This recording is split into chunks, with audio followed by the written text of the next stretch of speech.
One of the Buddha's insights on the night of his awakening was that the universe just goes around and around. Life goes around and around. Sometimes up, sometimes down.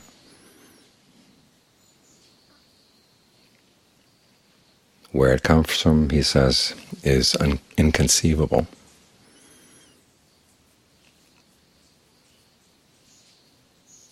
And it's capable of just keeping on going. As long as there's craving, as long as there's consciousness that feeds on craving, which gives the rise to more craving, the process can just keep on going.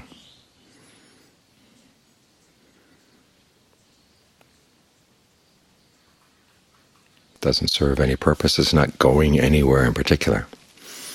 Now, that insight can be depressing if you think about it in one way, but it's liberating if you think about it in another way. That you're not here to serve some little part of some larger universal purpose. You can give your own meaning to your life. You're free to choose what you want to do with your life, what you want to do with the abilities you have. And the way the Buddha used that realization was to focus in on the problem of suffering. Each of us has our own sufferings.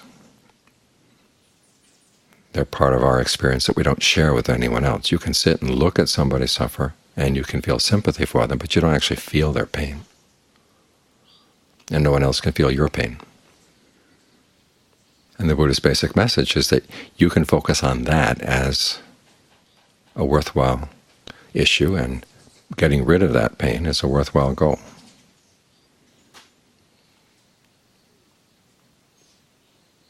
Other people may say that you should hang around and help them with whatever issues they want to deal with in the world, but the Buddha said you don't have to. You can deal with your main issue.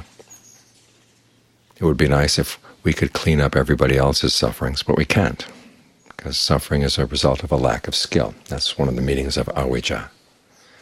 You can't make other people skillful. You can develop skills on your own. And you can use those skills to deal with this issue. Because each of us does have this area of our awareness that nobody else can know. You look at the blue sky and everybody agrees that the sky is blue. But how do you know that other people's blue is the same as your blue? Even something as basic as that we don't share. That's not really a big issue, but the big issue is the fact that you are suffering, and the mind is causing itself to suffer, and it's not necessary. And the Buddha is saying you are free to learn how to put an end to that, and you can devote your time to that. And it's an honorable use of your time. For all that the world tells us that we have to hang around and help them with this issue and help them with that cause or whatever. If you want to be generous, you can help, but there comes a point where all the causes can't help you when aging comes, when illness comes, when death comes.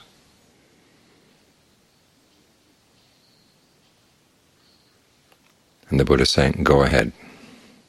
You are free to focus on how to solve that issue so that when aging, illness, and death come, you don't suffer.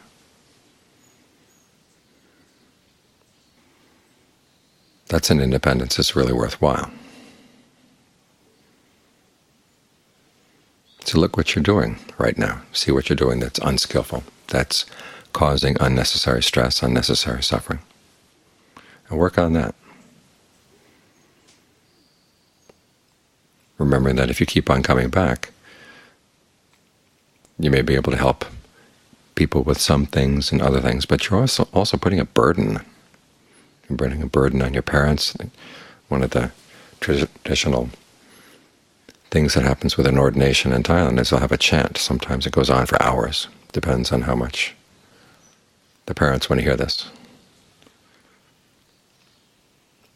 Teaching the young Naga, the young monk-to-be, about all the sufferings that his mother went through, raising him, to give rise to a sense of gratitude. and a desire to help pay her back. And one of the ways they do that traditionally is by ordaining, dedicating the merit to her. But it should also be an incentive to say, I don't want to come back because I'm going to have to cause pain to somebody else. Somebody's going to have to carry me around for 9 months. You think of all the time and energy that parents give to raising their children. On the one hand, it gives rise to a sense of gratitude, but it also gives rise to a sense of samvega. When the Buddha talks about how many mothers you've had, he said it's hard to find someone who hasn't been your mother at some point. It's hard to find someone who hasn't been your father, someone who hasn't been your son or daughter, brother, sister. We've all been through this in all the various combinations many, many, many times. And as he says, the proper reaction to that is to want to get out. You want to find release from this, because it is oppressive when you think about it. Today I was looking on the Internet. Tricycles put my article on Samvega online. And I looked at one of the comments, and it was someone saying, well, this is why Mahayana had to develop, is to get past this very narrow view that the world is suffering. And they're saying, surely the pleasures of walking in the woods and sipping a cup of tea are not temporary pleasures. And I read that, and I kept thinking, this must be a satire.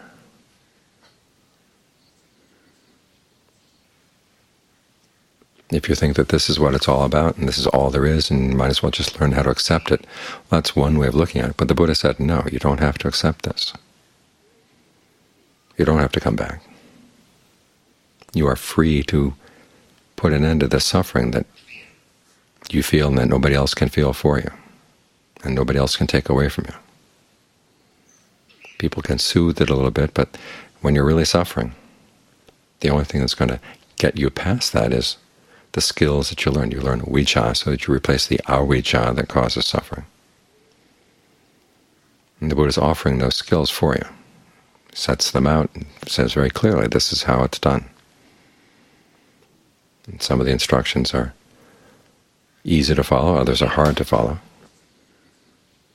but they're all worthwhile.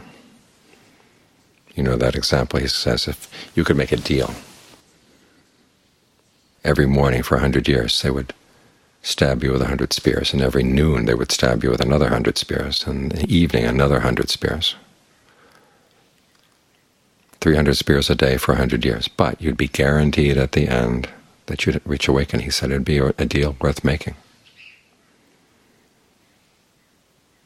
The freedom that comes, the sense of total relief that comes when you're past suffering, is that valuable? Even just stream entry, he says, the amount of suffering left for someone who's a stream enter is like a little bit of dirt under your fingernail as compared to the dirt in the entire earth. There's a lot of suffering waiting for us if we don't get out. And so this is our independence, our ability to focus on this part of our awareness that we don't share with anyone else, and to straighten that out so we don't have to feel the suffering that weighs each of us down.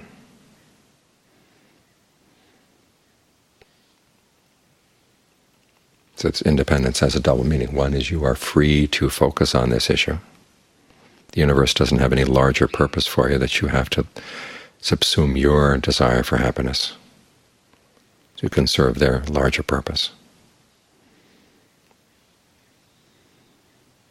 And when you master these skills, you really are free. There's nothing that weighs the mind down at all.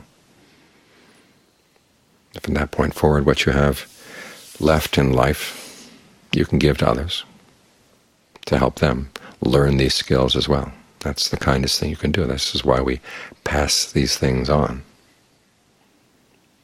We found the value that comes from following the Buddhist teachings. We want to preserve them so that other people can find that value as well.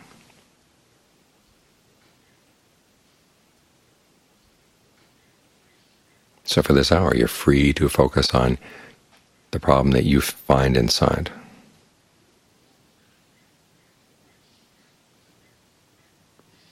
these opportunities don't come easily. All too often we have lots of other responsibilities in the world. But at the moment you've got this freedom. So make the most of it.